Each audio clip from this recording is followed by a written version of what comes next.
Hello student, how are you? Welcome to our channel Shushma Physics Area, and here we are starting our 12th class syllabus in which we have started unit 1 named as electrostatic, and in that chapter 1 is going on. In first chapter we have done electric charge and now we are dealing with electric field. Right तो हमने पिछले जो chapter जो हमारा video था उसमें हमने किया था कि किस तरह से हम न्यूमेरिकली जो है इलेक्ट्रिक फील्ड की वैल्यू निकाल सकते हैं।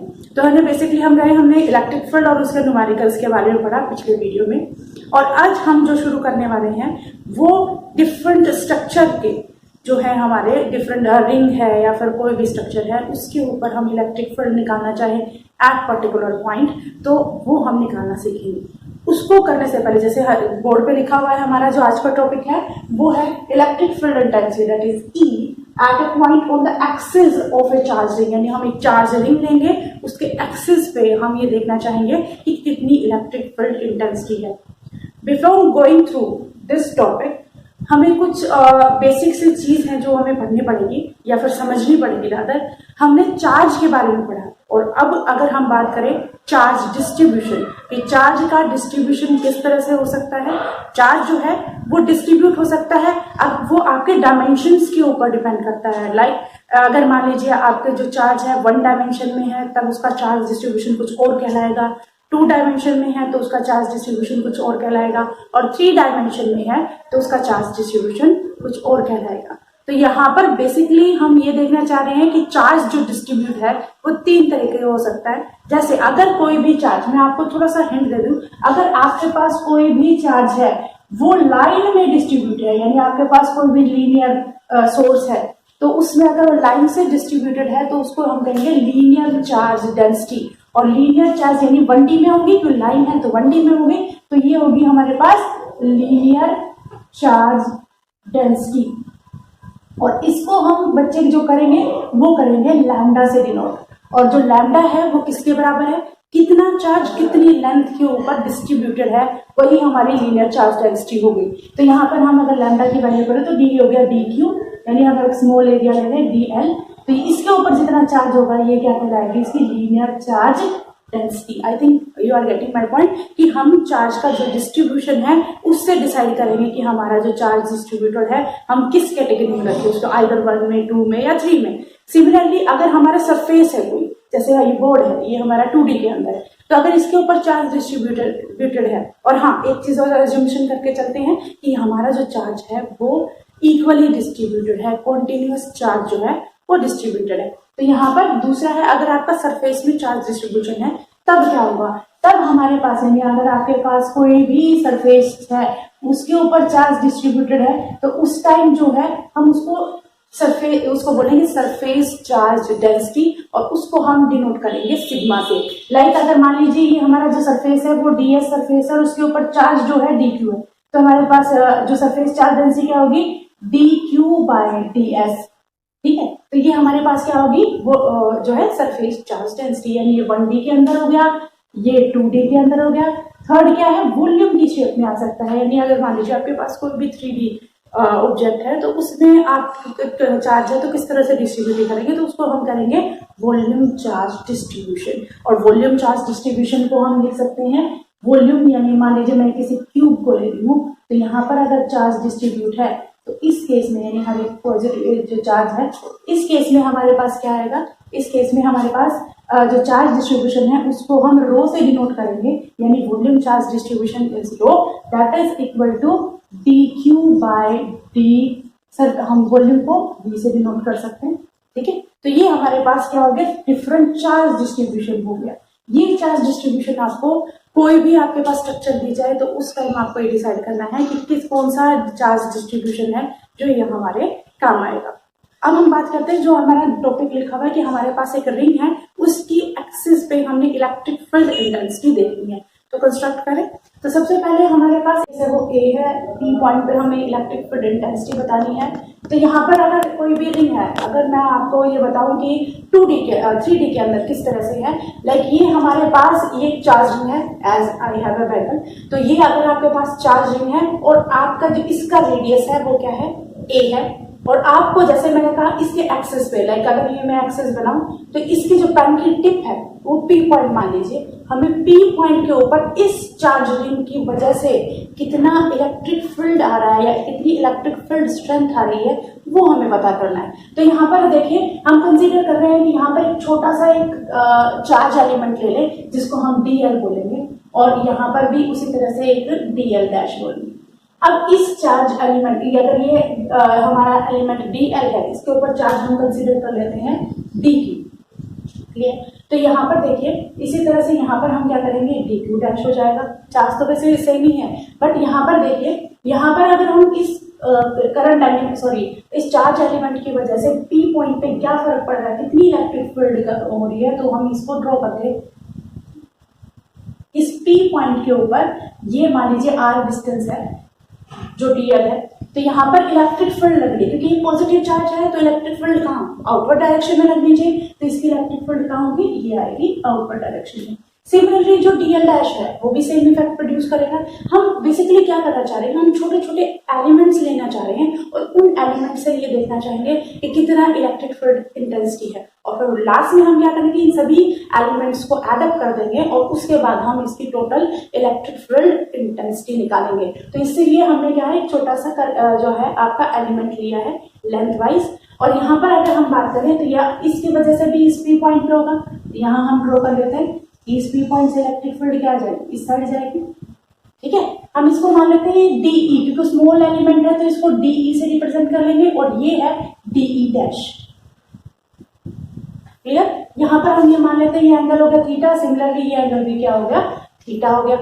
अब हमारे पास जब हमने वेक्टर्स के बारे में पढ़ा था तो हमने रिजोल्यूशन ऑफ वेक्टर्स के बारे में पढ़ा था, तो यहाँ पर हमारे दो एक्सिस बनेंगे, एक बनेगा एक्स एक्सिस में और एक बनेगा वाई एक्सिस में। सिमिलरली इस वेक्टर के भी दो कंपोनेंट बनेंगे, एक बनेगा एक्स एक्सिस में, एक बनेगा वाई एक्सिस में। तो अगर ये एंगल थीटा है तो ये एंगल थीटा बनेगा, ये एंगल थीटा है तो ये एंगल थीटा बनेगा, ठीक है। अब इसके बाद देखिए कि हमारे पास जो हमने रिजोल्व किए हैं कंपोनेंट्स, वो कंपोनेंट्स कौन कौन से होंगे। जैसे हमने कहा जिस साइड में थीटा होता है उसी साइड में हमारा कोस एंगल बनता है। तो यहाँ पर अगर ध्यान से देखें, ये डीई है, ये हमारे पास इस वेक्टर के लिए ये वाला क्या बनेगा, ये बनेगा dE dash cos of theta, और इस वेक्टर के लिए ये क्या बनेगा, same dE cos of theta. I think you are getting my point. ये हमारे पास जो एंगल है, हमने जब रिजोल्यूशन ऑफ कंपोनेंट के बारे में पढ़ा था तो हमने यही पढ़ा था कि जिस साइड के साथ एंगल बनेगा तो वही हमारे पास क्या, कोस थीटा। सिमिलरली ये परपेंडिकुलर डायरेक्शन में है तो ये बनेगा डीई साइन ऑफ थीटा, और ये क्या बनेगा, dE dash sine of theta, ठीक है। ये हमारे जो है एक चार्ज रिंग के एक्सिस पे अगर हम बात करें तो वहां पर हमारे पास जो तो इस पी पॉइंट के ऊपर जो टोटल इलेक्ट्रिक फील्ड लगेगी हम वो डिस्कस कर रहे हैं। तो अगर आपने ये चीज आपको समझ में आ गई तो उसके बाद तो आप उसको सिर्फ इक्वेट करते चलेंगे किस तरह से आप इलेक्ट्रिक फील्ड निकाल सकते हैं इसके पी पॉइंट के ऊपर। जैसे कि हमने बात की थी कि तीन तरह के हमारे पास चार्ज डिस्ट्रीब्यूशन होते हैं, linear charge distribution, surface charge distribution और वॉल्यूम चार्ज डिस्ट्रीब्यूशन। तो इन तीनों में से कौन सा चार्ज डिस्ट्रीब्यूशन हमारे रिंग के ऊपर है। रिंग एक अगर माने चले तो हमारे एक लेंथ के बराबर है, यानी आप एक वन डायमेंशन में उसको कंसीडर कर सकते हैं, प्लेन में कंसीडर नहीं कर सकते। तो अगर हम चार्ज डिस्ट्रीब्यूशन की बात करें तो हमारे पास डी क्यू, जो हमारा डी क्यू चार्ज है, तो हमारे पास चार्ज की वैल्यू क्या आएगी, d q is equal to, या यहाँ पर टोटल चार्ज कितना है हमारे पास, टोटल चार्ज क्यू है, कितने एरिया पे है। अगर इसकी ए रेडियस है, फॉर्मूला क्या होता है सर्कमफ्रेंस का, 2 पाई ए, तो ये हो जाएगा 2 पाई ए। और हमारे पास कौन से करंट एलिमेंट की बात कर रहे हैं, ये डी एल, यानी हमारे पास इस स्मॉल से एरिया में इतना चार्ज प्रेजेंट है। कैसे किया हमने, अगर हम इसको देखें D Q by D L, ये हमारा लैम्डा के बराबर है ना, तो यहाँ पर D Q by D L करे तो किसके, total charge divided by total length, तो हमारे पास टोटल लेंथ हो गई, ठीक है। अब यहाँ हमारे पास डी क्यू की वैल्यू होगी Q divided by 2 pi A into D L, ये हमारे पास डी क्यू की वैल्यू। दैट इज अगर हम इलेक्ट्रिक फील्ड स्ट्रेंथ निकालने जा रहे हैं तो वहां पर हमें इस चीज की वैल्यू पता होनी चाहिए। अब हम बात करते हैं कि हमारे पास जो ई की यानी इलेक्ट्रिक फील्ड की अगर बात करें तो इलेक्ट्रिक फील्ड की वैल्यू क्या होती है, जैसे हमने प्रीवियस मैंने वीडियोस में हमारे कॉन्सेप्ट में हमने किया था, वो होता है 1 divided by 4 pi epsilon not. Q by R square is it so? तो यहाँ पर मैं 1 डिवाइडेड बाय 4 पाई एप्सिलॉन को मेरी कन्वीनियंट के हिसाब से K से रिप्रेजेंट कर रही हूँ। तो हमारे पास K 1 divided by 4 pi epsilon को K से डिनोट कर दिया। चार्ज कितना है हमारे पास? चार्ज हमारे पास है dq और हमारे पास जो डिस्टेंस है P पॉइंट से डिस्टेंस कितनी है? P पॉइंट से डिस्टेंस हमारी है हाउ मच? यहाँ से अगर मैं करंट एलिमेंट ये देख रही हूँ, ये तो सेंटर से डिस्टेंस है ना, तो ये करंट एलिमेंट से डिस्टेंस कितनी है? x square. ये चीज समझ में? अब इसके बाद ये हमारे पास इलेक्ट्रिक फील्ड होगी। अगर डी की वैल्यू मैं यहाँ पुट करूँ तो मेरे पास क्या आएगा? के Q divided by 2 pi A D L by x square. Clear? ये हमने सिर्फ इसको पुट अप किया है। अब यहाँ पर एक चीज देखने लायक है कि हमारे पास पी पॉइंट पर इलेक्ट्रिक फील्ड जो है वहां हमने रिजोल्यूशन ऑफ कंपोनेंट्स किए हैं और उस कंपोनेंट्स में हमें ये ध्यान में दिखाई दे रहा है कि जो D E dash sine theta है और डी ई साइन थीटा है दोनों इक्वल एंड अपोजिट हैं। तो ये एक दूसरे को क्या कर देंगे? कैंसिल कर देंगे। यानी हमारा जो मेन रिजल्टेंट है वो मेन रिजल्टेंट किसके वजह से बनेगा? वो बनेगा D E cos of theta और D E dash cos of theta. तो यहाँ पर आप ये लिख सकते हो here two result दो component, there are two components। Two components कौन से हैं? एक है डीई कोस ऑफ थीटा और दूसरा कंपोनेंट है डीई साइन ऑफ थीटा। तो यहां पर डीई साइन थीटा और dE dash sine of theta ये एक दूसरे को क्या कर देंगे? ये कर देंगे एक दूसरे को cancel. Both cancel each other. both de sin theta and de dash cancel each other। ये एक दूसरे को क्या करेंगे? कैंसिल कर देंगे। तो हमारे पास net resultant, so net resultant कहां से आएगा? नेट रिजल्टेंट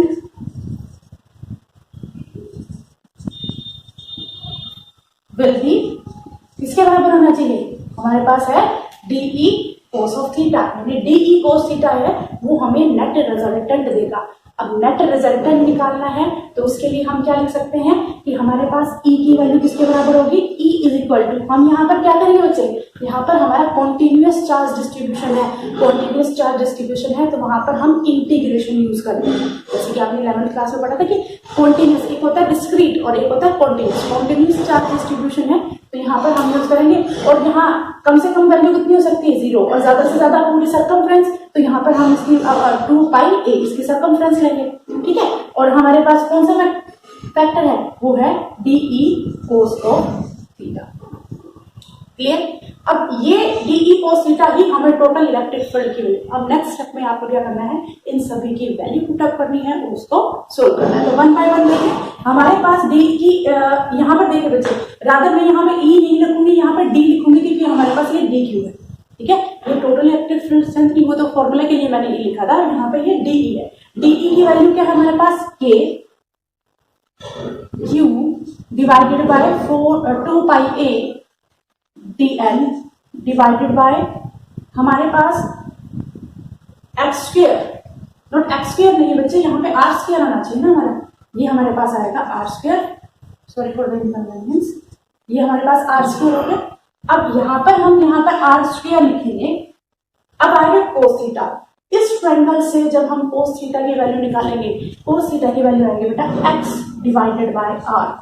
तो ये हमारे पास यानी इसका टोटल का इंटीग्रेशन करेंगे 0 to pi A. Next you have to but this only solve this equation. तो यहाँ पर देखिए K Q 2 pi A D L और ये आर क्यूब हो जाएगा एक्स। यहाँ पर देखिए बच्चे एक्स आर क्यूब ये सारी चीजें क्या है? ये कॉन्स्टेंट है। इस चीज को हम बाहर निकालें तो यहाँ पर हम इसको अगर सोल्व करें तो हमारे पास किस तरह से आएगा? यहाँ पर देखिए ये हमारे पास आ गया। मैं यहाँ से शुरुआत कर रही हूँ। E is equal to that is equal to K Q divided by 2 pi A. अब नीचे हमारे पास x divided by R cube D L, क्योंकि हमारे पास सारी चीजें कांस्टेंट है। चीज एक जो फैक्टर है वो ही चेंज होने वाला है, वो फैक्टर हमारे पास डी एल। वो डीएल को हम चेंज कर सकते हैं, तो इसलिए हमें इंटीग्रेशन किससे करना पड़ेगा, डीएल। यानी अगर हम छोटे छोटे एलिमेंट्स, यानी हम डीएल छोटे छोटे एलिमेंट्स को इकट्ठा करें तो ये हमें क्या देगा, पूरे रिंग के बारे में देगा, और निकालना क्या है, पूरे रिंग का इलेक्ट्रिक फील्ड इंटेंसिटी निकालनी है। तो नेक्स्ट थिंग अगर हम इसको करें तो के Q X divided by 2 pi A R Q, DL को इंटीग्रेट करेंगे तो ये हमारे पास एल आएगा, जैसे इंटीग्रेट डीएक्स को करते तो एक्स आता है, डीएल को करते तो बी आता है, उसी तरह से डीएल को करेंगे तो एल आएगा, तो ये हमारे पास हो गया 0 to 2 pi A. Upper limit minus lower limit, तो upper limit minus lower limit करेंगे तो 2 की X 2 pi A R Q, यहाँ पर हम इसको अगर सोल्व करेंगे तो 2 पाई ए माइनस 0 आएगा, तो मैं सिर्फ 2 पाई ए लिख रही हूँ। तो हमारे पास यहाँ पर इसकी वैल्यू पुट करने के बाद क्या है, 2 पाई ए से 2 पाई ए कैंसिल हो गया, तो हमारे पास है K Q X divided by R Q. Clear? अगर हमने आर क्यूब की वैल्यू यहाँ से निकाली, यानी आर क्यूब की वैल्यू निकालू, तो ये हो गया एक्स और ये हो गया ए, तो इसको क्या लिख सकते हैं, एक्स स्क्वायर प्लस ए स्क्वायर। तो यहाँ पर हम इसको आर क्यूब की जगह नेक्स्ट में लिखूं के क्यू एक्स, ये हो जाएगा एक्स स्क्वायर प्लस में ये हो जाएगा हमारे पास 3/2। नेक्स्ट थिंग, अगर हम इसकी स्पेशल केस की बात करें तो स्पेशल केस में क्या हो सकता है, सबसे पहले स्पेशल केस अगर डिस्कस करें तो स्पेशल केस 1 ये कंसिडर करेंगे कि ये जो हमारा ये पी पॉइंट है वो बहुत दूर है एज कंपेयर टू दिस, यानी बहुत ज्यादा दूर होने का मतलब क्या है, इसको अगर करें X is very very greater than A से ज्यादा हो गया तो कोई भी चीज अगर दूर से देखें तो वो क्या बिहेव करती है, वो पॉइंट ऑब्जेक्ट की तरह बिहेव करती है। तो यहाँ पर अगर इस कंडीशन में हम यहाँ पर रखें तो X is very greater than A, तो we can neglect the value of A. तो अगर हम इसको निगलेक्ट करेंगे तो हमारे पास क्या वैल्यू बचेगी, हमारे पास डी ई की वैल्यू बचेगी, दैट इज के, मैं के को 1 divided by 4 pi epsilon not लिख देती हूँ, 1 divided by 4 pi epsilon not Q x. यहाँ पर हम इसको नेगलेक्ट करेंगे तो 2, ये हमारे पास 0 हो जाएगा, 2 से 2 कैंसिल, ये बचेगा एक्स क्यूब, और x से जब ये कैंसिल होगा तो हमारे पास टोटल इलेक्ट्रिक फील्ड आएगी, that is 1 divided by 4 pi epsilon not Q divided bye x square. This is sorry कि टोटल इलेक्ट्रिक फील्ड हम बात कर चुके हैं ना, डी नहीं आएगा यहाँ पे, तो ये this is the total electric field, total electric field intensity at the axial point, मैं एक्सिस कह दो चाहे axial point of a uniform charge ring. तो यहाँ पर आप इस चीज को ध्यान दें कि इम्पोर्टेंट है ये, कई बार हमारे जो सीबीएसई बोर्ड है, कौन से स्टेट बोर्ड है, वहाँ डायरेक्टली पूछा जा सकता है, पूछा जा चुका है और आगे भी पूछा जा सकता है। तो यहाँ पर हम इस तरह से किसी भी यूनिफॉर्म चार्ज रिंग में कितना टोटल इलेक्ट्रिक फील्ड है किसी भी पॉइंट के ऊपर ये हम नोट कर सकते हैं। तो एक बार इसको आप इस जो है गो थ्रू होइए, फिर उसके बाद इसको ट्राई करेंगे और नेक्स्ट इसके बाद हम दूसरा टॉपिक करेंगे।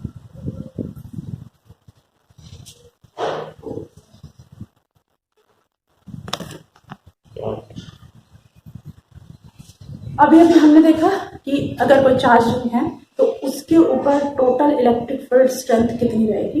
नेक्स्ट, जो कि आपके कॉम्पिटिशन एग्जाम से भी थोड़ा सा इंपॉर्टेंट है, अगर आपके पास एक सेमी सर्कुलर रिंग है, वो भी चार्ज रिंग है, उसके ऊपर आपको टोटल इलेक्ट्रिक फील्ड बतानी है, हम वो आज पता करेंगे। तो यहाँ पर मैंने पहले से ही डायग्राम ड्रॉ कर रखा है, तो इसमें हमने क्या कर रखा है कि यहाँ पर electric field at the centre, यानी इसके सेंटर पे, तो यहाँ पर हमारे पास एक सेमी सर्कुलर है, ठीक है, सेमी सर्कुलर रिंग है, यहाँ पर हमारे पास 2 एलिमेंट है, एक बी पॉइंट पे, ये बी पॉइंट पे डीएल एलिमेंट है, तो इसलिए हमने यहाँ पर क्या कर रखा है, ये डीएल एलिमेंट है जो कि एंगल डी थीटा।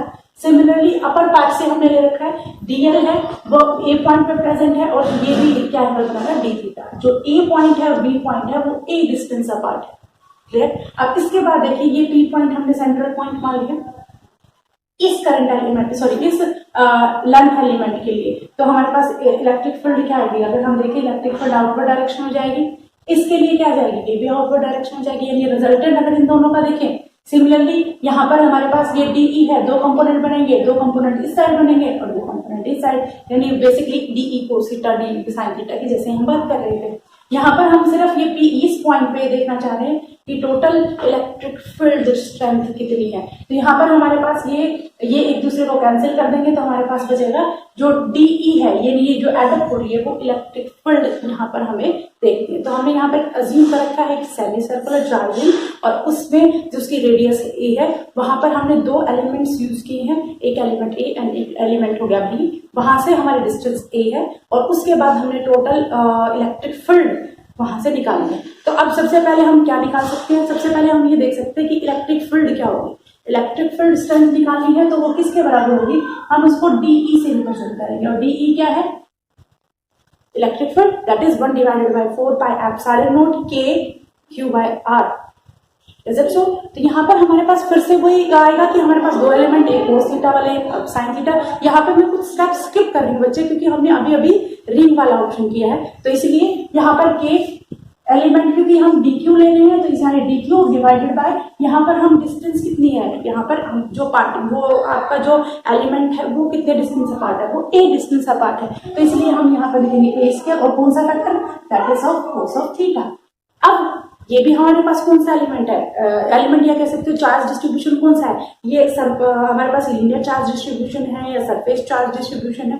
तो ये क्या होगा, क्योंकि हम एक सेमी सर्कल ले रहे हैं, सेमी सर्कल का मतलब हम यहाँ पर इसको लीनियर चार्ज डिस्ट्रीब्यूशन ले सकते हैं। और लीनियर चार्ज डिस्ट्रीब्यूशन कैसे लिखा था हमने, लीनियर चार्ज डिस्ट्रीब्यूशन लिखा lambda is equal to DQ by DL, और अगर मैं यहाँ से DQ की वैल्यू निकालूं तो DQ किसके बराबर हो गया, लैम्डा इंटू DL। तो नेक्स्ट स्टेप हम लिख सकते हैं DE is equal to K, DQ की वैल्यू है हमारे पास lambda into DL divided by A square cos theta. Clear? यानी हमने नेक्स्ट स्टेप में सिर्फ ये लिखा है कि हमारे पास DQ की वैल्यू कितनी आएगी। नेक्स्ट चीज हम क्या कर सकते हैं, यहाँ पर अगर देखें तो हमारे पास एंगल का फैक्टर आ रहा है। अगर आपने ट्रायंगल के अंदर अगर आपको साइड दी गई है, एंगल दे रखा है, तो आर्क बाय रेडियस, आपने एक फॉर्मूला क्या होगा, theta is equal to arc by radius, यानी L बाय R। Is it so? ये है ना, तो यहाँ पर D थीटा है तो ये हमारे पास क्या आ जाएगा, DL बाय DR। ठीक है, तो यहाँ पर हम क्या फैक्टर की जरूरत है, हमारे पास DL है तो इसको यहाँ पर हमारा एंगल क्या है, थीटा है, तो मैं इसको थीटा लिख सकती हूँ। तो DL की वैल्यू क्या आ जाएगी, DL की वैल्यू आपके पास थीटा इंटू DR, अगर वो R इसकी डिस्टेंस हो, तो यहाँ पर हमारे पास क्या है, A है, तो हम इसको लिखेंगे थीटा इंटू DA। तो यहाँ इस केस में हम E की वैल्यू क्या, DE की वैल्यू क्या लिखेंगे, K lambda divided by A square. DL को क्या लिख सकते हैं, DL को हम लिख सकते हैं थीटा इंटू DR, की भी यहाँ पर हमारा A है तो DA, या हमारी इसको हम DA से रिप्रेजेंट कर सकते हैं या A से रिप्रेजेंट कर सकते हैं। ये सिर्फ हमारे एंगल की थी A इंटू D थीटा, या फिर हम इसके अलावा कुछ और भी कर सकते हैं। यहाँ पर हमारे पास टोटल एंगल तो थीटा है, बट वो किसके साथ है, वो टोटल इलेक्ट्रिक फील्ड के साथ है, बट यहाँ पर हमारा जो एंगल है वो स्मॉल एलिमेंट के साथ क्या है, D थीटा। तो यहाँ पर हम क्या लिख सकते हैं, D थीटा, यहाँ पर हमारे पास आएगा A, तो ये हमारे पास क्या वैल्यू आएगी, that is DL is equal to A into D theta. वो हम तब लिख सकते थे तब हमारे पास एंगल जो है वो एलिमेंट और थीटा बनाता है। यहाँ पर एंगल क्या बना रहा है, D थीटा बना रहा है। अब हम इसके बाद क्या लिख सकते हैं, ये वैल्यू पुट करेंगे, ये वैल्यू पुट करेंगे तो A into D theta cos theta, इसके तो नीचे है। क्लियर? नेक्स्ट थिंग हमारे पास DE, यहाँ पर हम इसको थोड़ा सा रीअरेंज कर लें, K लैम्डा A से A कैंसिल कर दें तो ये बनेगा cos theta into D theta divided by A। Clear? Total अगर इलेक्ट्रिक फील्ड देखनी है, टोटल इलेक्ट्रिक फील्ड देखनी है तो हम इसको क्या करेंगे, इंटीग्रेट करेंगे, और इंटीग्रेट करेंगे तो यहाँ कहां से 0 ये है, ये मैं plus pi by 2 minus pi by 2, तो ये माइनस पाई बाय 2 से यहाँ पर इलेक्ट्रिक फील्ड होगी 0 से लेके E तक, मैंने प्लस पाई बाय 2 तक। ठीक है, नेक्स्ट हमें क्या करना है, इसको तो इंटीग्रेट करते टाइम, इसको इंटीग्रेट करते टाइम हम ये देखेंगे कि हमारी जो लिमिट्स हैं, यहाँ पर देखिए जो है माइनस पाई बाय 2 से पाई बाय 2, अगर मैं इसको 0 से पाई बाय 2 करूँ तो हमारे पास कौन सा फैक्टर है 2, तो इसको मैं 2 से, ये हमारे पास क्या आएगा 2 से कर दिया, और साथ के साथ में यहाँ पर जो इम्पोर्टेंट यानी हमारे पास कांस्टेंट वैल्यू है K लैम्डा बाय A, ये मैं बाहर निकाल रही हूँ 0 से लेके पाई बाय 2, ये 2 फैक्टर मैंने इसको लिमिट को चेंज करने के लिए लगाया, और ये हो जाएगा cos theta D theta. What is the integration of cos theta, that is sine of theta. तो यहाँ पर हम इसको प्रूव करेंगे 2k lambda by A sine theta, कहाँ से 0 से लेके π/2, ठीक है। तो यहाँ पर अगर हम बात करें upper limit minus lower limit लगाएंगे, upper limit minus lower limit लगाने के बाद हमारे पास क्या आएगा 2, यहाँ पर k की वैल्यू पुट करते हैं 1 डिवाइडेड बाय 4πε0 लैम्डा बाय ए, यहाँ पर इसको 1 लिख सकते हैं क्योंकि π/2 0 सॉरी 90, तो यहाँ पे ये कैंसिल हो जाएगा। तो हमारे पास जो E की वैल्यू आएगी that is lambda divided by 2πε0 into A. This is the total electric field strength at the centre of a semi circular ring, जो कि आपका कंपटीशन एग्जाम में डायरेक्ट आप इसको यूज भी कर सकते हैं। तो यहाँ पर ये चीज आप ध्यान रखिए। तो आज के टॉपिक में हमने सिर्फ रिंग के बारे में डिस्कस किया है, बाकी जो हमारा नेक्स्ट टॉपिक है वो बहुत ज्यादा इंपॉर्टेंट है, दैट इज इलेक्ट्रिक डाइपोल, जहां पर हमारे दो इक्वल एंड अपोजिट चार्जेस जो है एक तरह से डाइपोल बनाने की कोशिश करते हैं, टू पोल्स बनाने की कोशिश करते हैं, वो चीज हम गो थ्रू होंगे। डाइपोल के एक्सियल पॉइंट पे इक्वेटोरियल, तो बहुत सारी चीजें उसमें बाकी हैं, बहुत इंपॉर्टेंट भी है। तो नेक्स्ट टॉपिक हमारा जो है नेक्स्ट वीडियो है बेसिकली जो होगा वो डाइपोल के ऊपर होगा। तो आज के लिए हमारे दो टॉपिक जो है वो रिंग के और इलेक्ट्रिक फील्ड स्ट्रेंथ जो हमें बतानी, सेमी सर्कल रिंग और रिंग जो टोटल चार्ज रिंग है। तो आज के लिए इतना काफी है। Thank you.